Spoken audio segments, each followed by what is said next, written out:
भारत पई एक ऐतिहासिक मुहूर्त फेरिछंती शुभ्रांशु शुक्ला।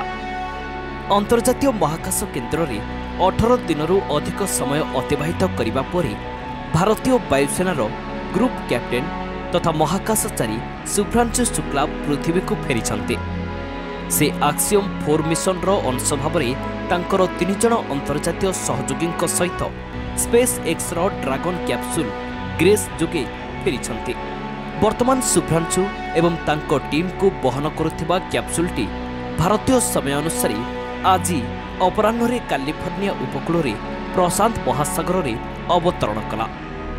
तेबे तांको परिवार और देशवासी निकट में से पहुंचवाकू आहुरी किछि समय लागिबो। स्प्लाश डाउन पर उद्धारकारी दल सेमानकू स्वतंत्र हेलिकॉप्टर जोगे बाहर को आनिबे।